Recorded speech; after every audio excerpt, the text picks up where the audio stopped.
Welcome back to the Foundations of Learning podcast. I'm your host, Shaylee Flint. Today, I'm going to talk about Trump wanting to end the Board of Education. Now, there's a lot of opinions out there right now on whether or not that's actually going to be beneficial for our nation and our education system. And so today, I want to talk about why the Board of Education was created, what its mission is, and whether or not it's actually benefiting our education system right now. So before you stop watching because I said the word Trump and maybe it makes a lot of people angry and you don't like him, we're going to take him out of it for a second and we're just going to talk about the Board of Education and whether or not we should have one.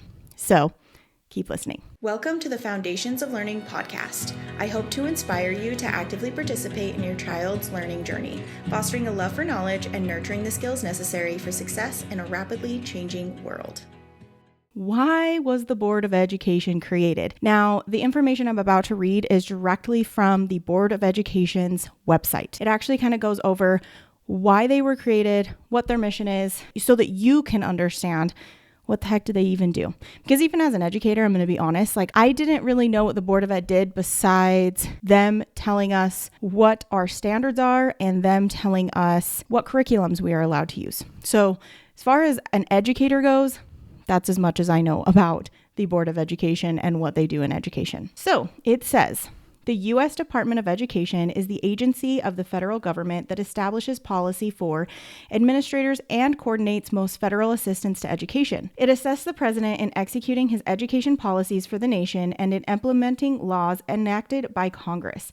The department's mission is to serve America's students to promote student achievement and preparation for global competitiveness by fostering educational excellence and ensuring equal access. Congress actually created the Department of Education in 1979. Now, before 1979, we did have different boards of ed and stuff for different states. And then we also had it was called something different, but Rockefeller actually funded it.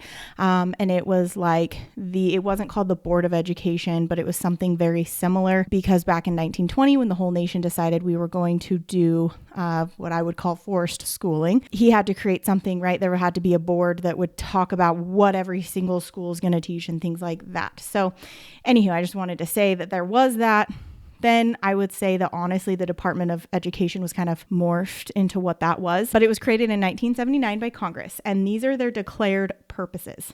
And once again, this is directly from the Board of Education's website, so I'm just reading what they say. Number 1, to strengthen the federal commitment to ensuring access to equal educational opportunity for every individual. Number 2, to supplement and complement the efforts of states, the local school systems, and other instrumentalities of the states, the private sector, public and private educational institutions, public and private nonprofit educational research institutions, community-based organizations, parents, and students to improve the quality of education. Number 3, to encourage the increased involvement of the public, parents, and students in federal education programs. Number 4, to promote improvements in the quality and usefulness of education through federally supported research, evaluation, and sharing of information. Number 5, to improve the coordination of federal education programs. Number 6, to improve the management and efficiency of federal education activities, especially with respect to the process, procedures, and administrative structures for the dispersal of federal funds, as well as the reduction of unnecessary and duplicative burdens and constraints, including unnecessary paperwork on the recipients of federal funds. Number 7, to increase the accountability of federal education programs to the President, the Congress, and the public. Now, I kind of find number 6 a little amusing as an educator. Here's why. So it talks about how we're going to respect process, procedures, administrative structures, but also we're going to have the reduction of unnecessary and duplicative burdens and constraints, including unnecessary paperwork. Can we have that as educators too? I mean, in our school system. Oh my goodness. Anyways, continuing on, it talks a little bit more about it. So I'm going to keep reading just because I want you to be fully aware why they were created and what their mission is. Although the department is a relative newcomer among cabinet level agencies, its origins goes back to 1867, when President Andrew Johnson signed legislation creating the first Department of Education. Its main purpose was to collect information and statistics about the nation's schools. However, due to the concern that the department would exercise too much control over local schools, the new department was demoted to an Office of Education in 1868. 8. So really quick too, I want to talk about this because like I had said, there was no law saying you had to send your child to school and there was no path that you had to do. The nation wasn't forcing you to educate your child. Like if you wanted to educate them, great. If you wanted to send them to a local school, great. If you wanted them to do private, great. Like there was no rules stating this is how you have to educate your child and you have to educate them. And so before 1920, there were some schools in areas, but for the most part, families back then didn't send their children to a local school. Some did, but most didn't. They were the ones that were actually teaching the basics to their children. They were teaching basic reading, writing, and arithmetic. And if they were illiterate, they might have sent their child to like a tutor or something like that if they could afford it, or maybe send them to a neighbor or someone down the road, essentially, right? That could teach their child how, the basics. So it wasn't common for American children to go to a school until 1920 when they made a law stating you have to send your child to a school, which honestly I kind of think is weird because they're like, they want to create access to equal educational opportunity for every individual. Opportunity is not a forced thing. You're never going to force someone to do something, right? Like you can ensure access to equal educational opportunities for every individual, but why do you have to force them? Like that's the part that I think is so weird, and that people think we have to like take care of everyone. And even as an educator, like it was something that I kind of had to go through in the fact that like I can't save every child, and every child is going to have different life experiences, be in different homes. I can only do so much. I can't save everyone, right? And I think that our nation has come to a point where we think we need to save everyone. We need to almost force them to do it, because if we don't force them to do it, they're not going to do it. And the thing about forcing someone to do it, it's never going to work, because it's like that saying, right? Like you can get a horse to water, but you can't make it drink. So I see that as the same thing for education, for nutrition, for exercise, for whatever it is. You can't force someone to do something. They are only going to do it once they realize that this is going to be the best route. Now, I get we're talking about kids, right? So kids, you do have to kind of say like, hey, I am the adult. I am the one that's, in control of your future right now. And I'm going to say that you have to learn how to read, write, and do arithmetic or whatever it is, right? Because it's going to benefit you later on. And as a child, you may not understand that, right? However, I still think it's weird that we have a law that states you have to send your child to school, or you have to, send them to a private school, or you have to show me documentation that you're homeschooling. Some states are really super strict and you have to get like your curriculum, if you're homeschooling, like your curriculum approved by them and all of this crazy stuff. And I just think that's the weirdest thing. Okay. I don't know. That's just me. Anywho, so back in the 1800s, its main purpose was to collect information, and then it didn't really pass because they thought they might have too much control. So then it became the Office of Education. Over the years, the office remained relatively small, operating under different titles and housed in various agencies, including the U.S. Department of the Interior and the former U.S. Department of Health, Education, and Welfare, which is now the Health and Human Services. Beginning in the 1950s, political and social changes resulted in expanded federal funding for education. The successful launch of the Soviet Union's Sputnik in 1957 spurred nationwide concern that led to increased aid for science education programs. The 1960s saw even more expansion of federal education funding. President Lyndon Johnson's War on Poverty called for the creation of many programs to improve education for poor students at all levels, early childhood through post-secondary. This expansion continued in the 1970s with national efforts to help racial minorities, women, people with disabilities, and non-English speaking students gain equal access to education. In October 1979, Congress passed the Department of Education Organization Act, Public Law 9688, created by combining offices from several federal agencies. The department began operations in May of 1980. In the 1960s, a budget of $15,000 and 4 employees handled education fact-finding. By 1965, the Office of Education had more than 2,100 employees and a budget of $1.5 billion. As of mid-2010, the department has nearly 4,300 employees and a budget of about $60 billion. When I'm looking at their mission and like what they're trying to do, great mission. Like it really does, like fantastic. Like, it seems as though you are doing things to try to better our nation and give people equal opportunities to their education. You know, back in the 50s and the 60s and the 70s, there was a lot of things going on with like civil rights movements and like, you know, people being upset about war and wanting peace. And there was a lot of turbulence going on in our nation that way. And so I can see like, hey, we need to make sure that even these schools in these other areas are great schools for these kids to go to and that they are learning. Now, the irony of this is that if you do look at schools that are in very impoverished areas, unfortunately, those schools are still very low performing. So they've done all of this, but they're still super low performing. So I don't know how much of whatever their $60 billion is, I don't know what they're doing, because we still have problems. Before I continue here, I do want to talk about, I kind of briefly said this, that we have the Federal Board of Education, and then we have the state boards of education. So it's a really top heavy thing we got going on here, right? Because we have the federal board, we have the state boards, and then your districts will even have a board, and then your schools will even have like a community board, right? So there are so many like layers to this. It's honestly kind of crazy, but I just wanted you to understand that like we do have a state board of education as well. So really quick, let's talk about what does the state board of education do, because we just talked about federal board of ed. What does the state do? This is from the NASBE.org, and this is talking about what the state boards of education's missions are. So, functioning as the citizen's voice in state education, state boards of education serve as an unbiased broker for education decision-making, focusing on the big picture, articulating the long-term vision and needs of public education, and making policy based on the best interests of the public and the young people of America. So, again, this is why they were created. What's their mission? State boards of education are different in every state and have diverse policy authority. Some are created by the state constitution and others by statute. Some of their members are elected, some are appointed. In many states, it is the state board who selects the state education chief. In others, it is the governor.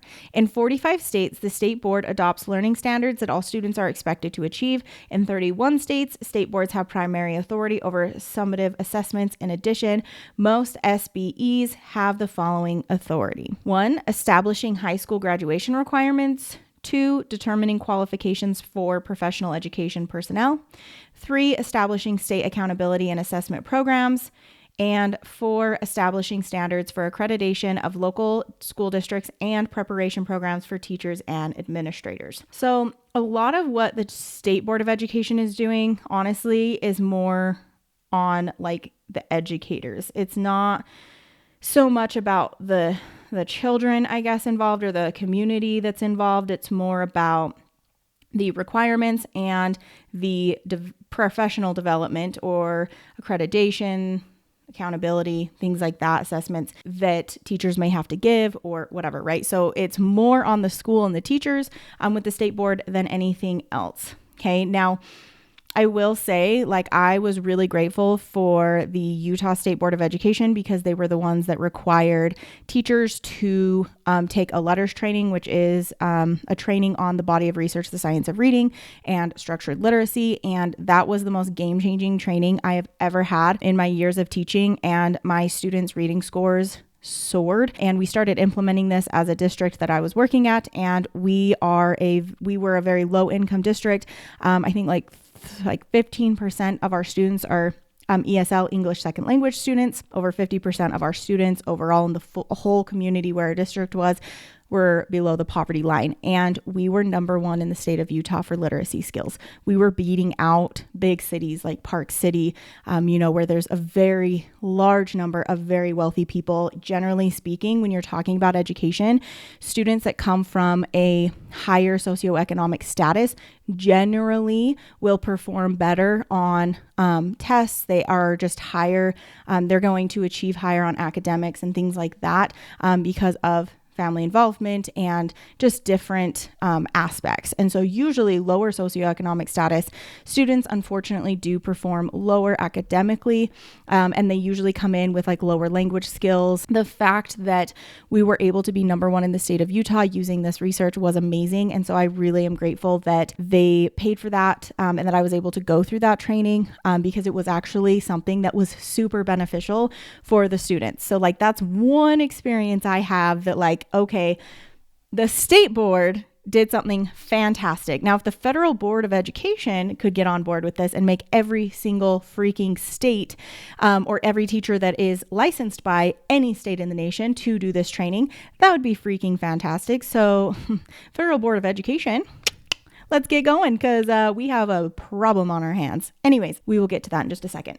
Okay, so back to the U.S. Board of Education. So I wanted to kind of like give you a little bit more information about each of those little mission statements that I had read, those 7 mission statements, and give you even more in-depth information on what each of those mean. Because like I said, it's really important to understand what is their mission and are they succeeding in that mission? Because if they aren't succeeding in that mission, we are spending $60 billion a year and our country is running at a large deficit.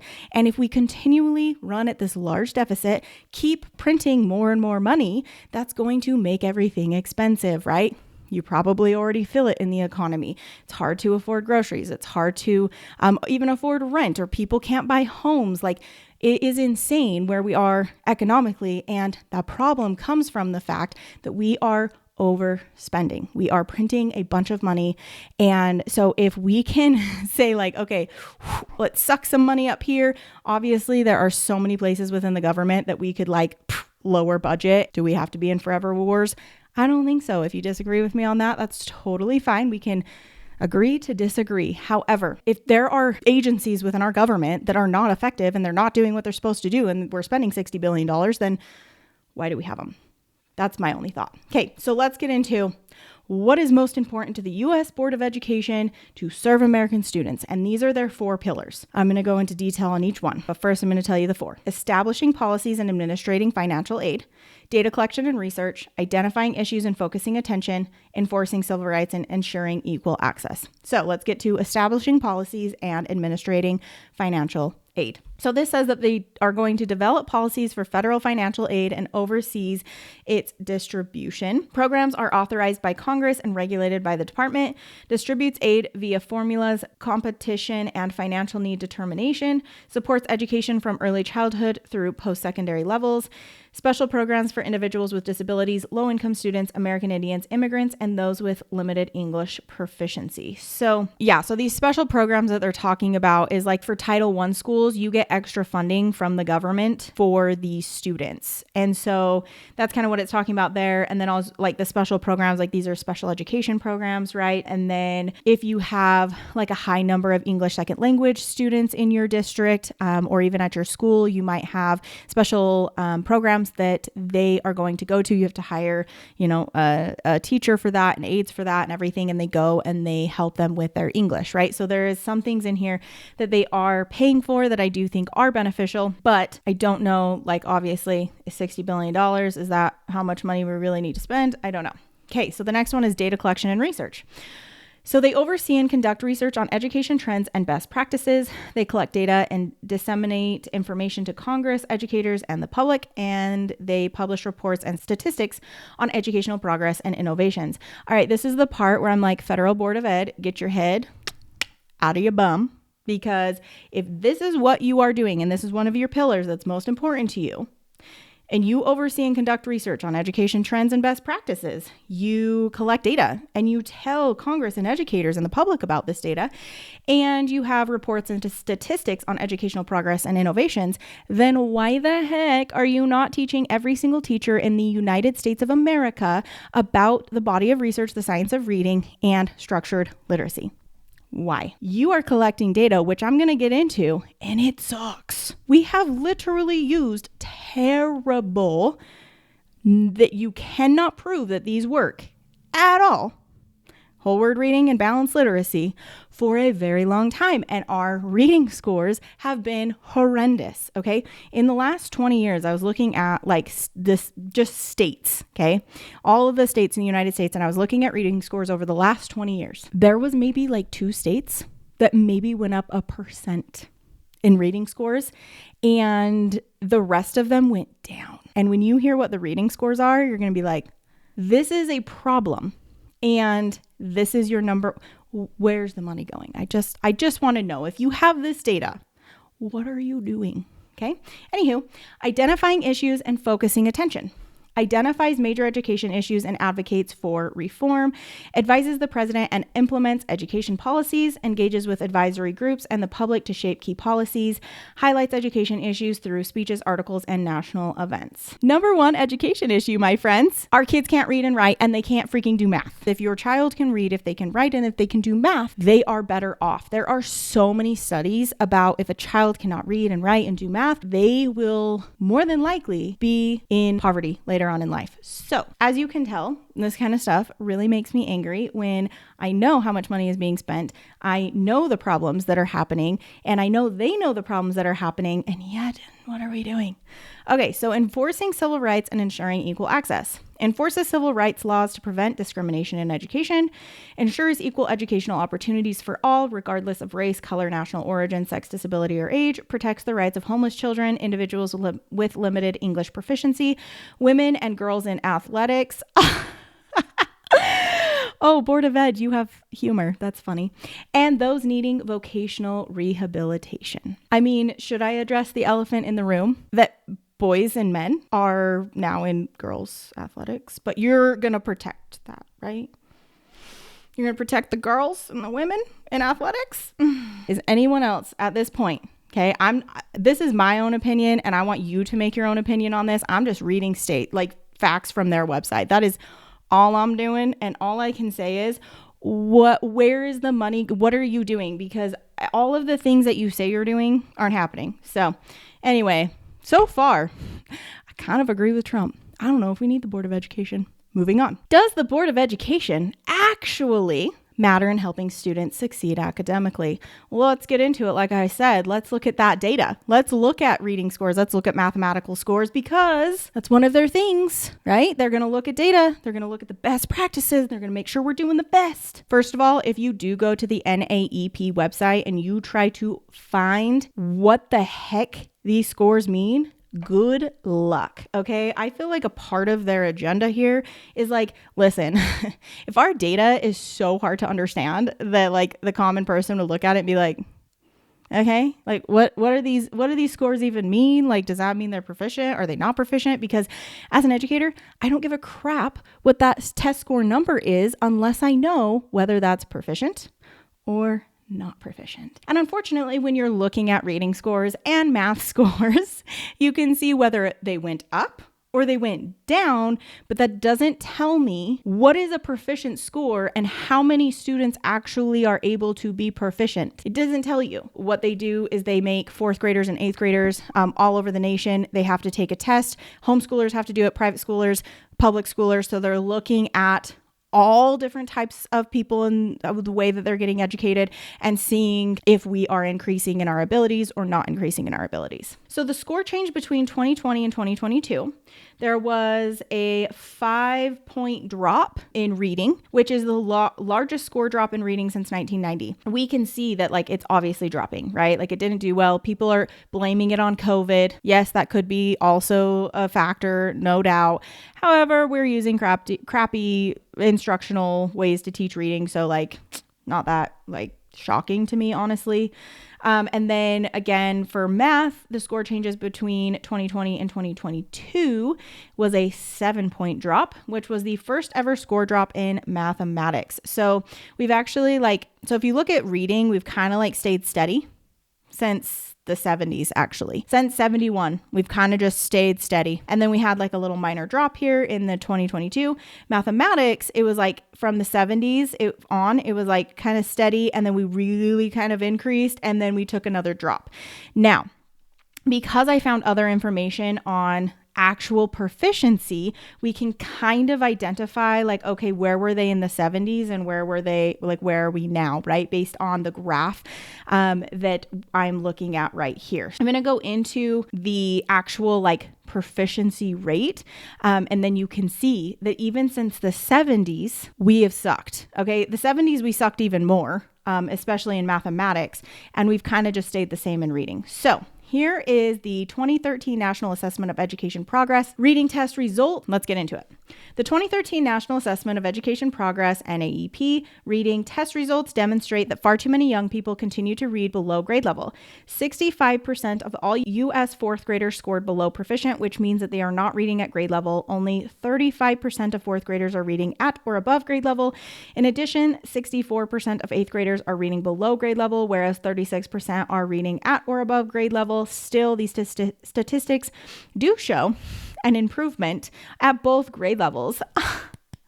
Congratulations, you guys. We went from like 35% to like 37%. Yay!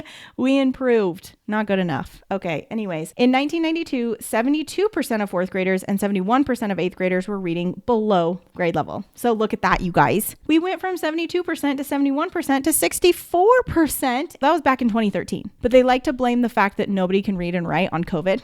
They're like, oh, COVID was the problem. If you look at the 2022 one, which is hard to find, but if you look at it, it's like 68% of fourth graders cannot read on grade level. That means since the 70s, 7% can't read proficiently. Since the 70s. Mathematics, same thing. Now, if you were lucky enough to go to school in 08 and 12, and like you were a fourth or eighth grader, you did a little better. 40% of kids were proficient in mathematics. We're not doing well. And it's literally the Board of Education's job to look at this data and then say, we need to look at research and figure out how we can make sure that our kids can read, do math, and write. You might also think, listen, I know $60 billion is a lot of money, but maybe the reason that that we still suck, maybe the reason that they haven't given teachers proper training in how to teach mathematics and reading actually to proficiency, maybe it's because we're not spending enough money. Here is a very interesting take on this. This is from the Washington Examiner. If you want to look at anything that I'm looking at, I will put all of the links to all of the resources down below so that you can look at them for yourself and make your own opinion on this. But they said, we can also look at the state of some of our most well-funded districts in the country, such as Baltimore City Schools, which spends more than $21,000 per student, or Chicago Public Schools, which spends almost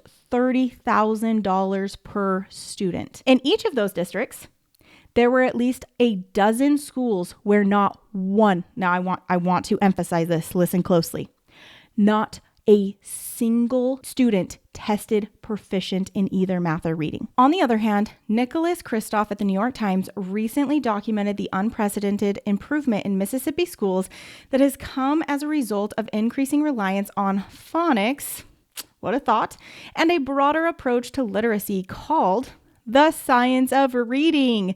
Go Mississippi. For fourth graders, the state has moved from the bottom of the NAEP rankings to the middle.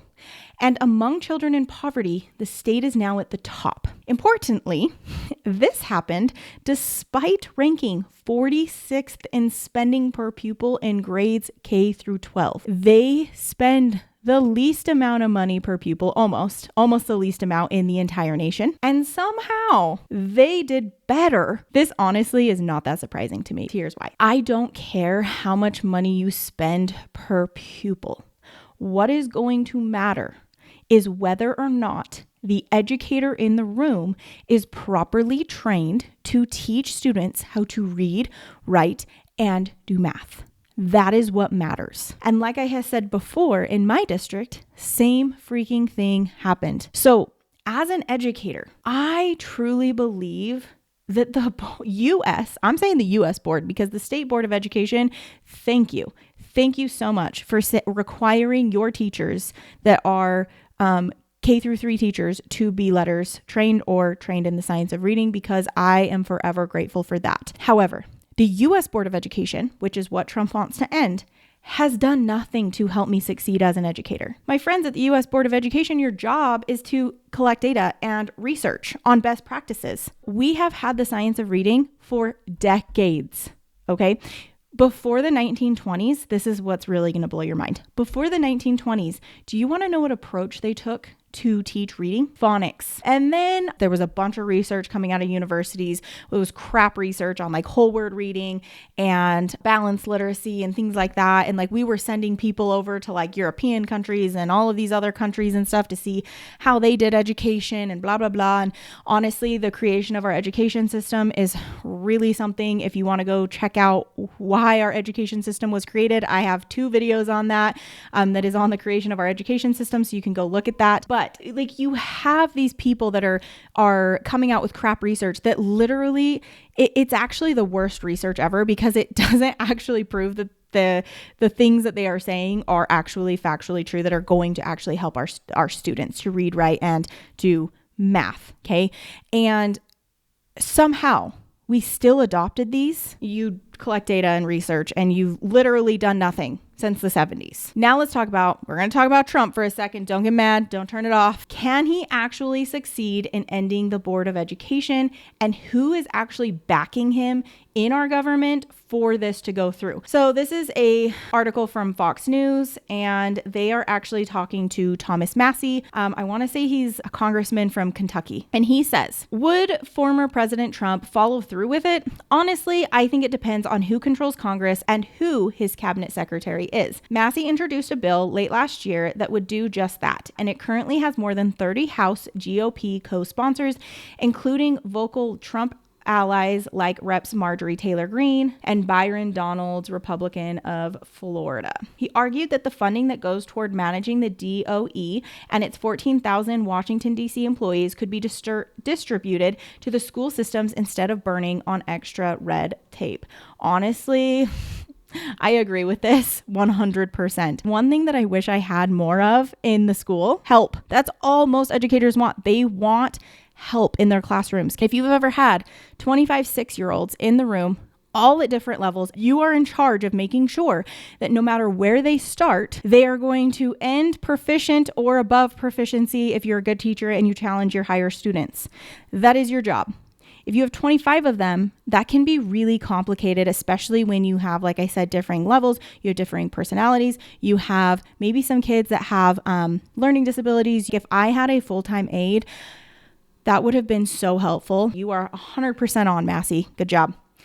Massie also said that other core facets of academic policy like student lunches and the Head Start program are run by the Department of Agriculture and HHS respectively. So he's kind of saying like, okay, some of these other programs that you guys like the Department of Ed are saying like that we're going to fund and stuff for lower poverty and things like that are actually not even funded by them. It's funded by the Department of Agriculture and HHS. More than 160 Republicans voted for an amendment by Massie to dismantle the DOE in March of 2023, though it ultimately failed. Massie goes on to say, I would just say, regardless of any other initiatives, this stands on its own. Organizations like the Heritage Foundation and Freedom Works have been for getting rid of the Department of Education since they were created, and Reagan was for it, Massie said. So I don't think it's a radical notion. I think what's radical is having a federal school board, and I think education is better without it. So like I said, as an educator's perspective on it and whether or not, like, what the heck do they do? Like, I haven't benefited from them.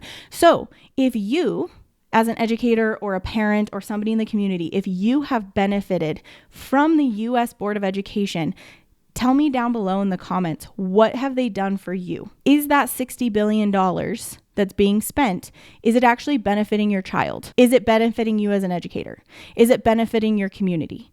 And if it is, tell me exactly what it is that they are doing to benefit you, because I would love to know. Because from the information that I have gathered, my opinion is that they are not necessary. What is necessary is, I would say, state boards of ed, that's great. Like, a state board of education, fine. Like if you can look at data and you can say, okay, this is what our state needs to do, and we're going to try to compete with different states and kind of make it more competitive. And like, look, our state's doing amazing. And then the other states are like, well, what are you doing? Right? Like, I do think that like, that's fine. State board of eds, whatever. But I don't really believe that we need a federal board of education. I just don't. As President Trump has repeatedly stated on the campaign trail, he is committed to cutting the Department of Education and returning important decisions about education back to parents, teachers, and educators at the state level. The DOE has been failing America's students for too long, and it's time for serious change. So once again, Trump is really all about, from all of the things that I've heard from what he has said, is it's all about taking it back to the individual, to the state, right? Like his thought is less government will be better. And on this note, I actually do agree with him. Like I said, I don't believe that we really do need the U.S. Department of Education. So what are you doing with that $60 billion? And it kind of sounds like wasted money. But it's really not about what I think. It's about what you think. So tell me in the comments below. Do you think that the U.S. Federal Board of Education is actually necessary? And then, like I said, if they've actually helped you, let me know. How did they help you? Thank you so much for watching. Go ahead and hit that subscribe button, hit that notification bell so that you don't miss another episode, and we will see you next time.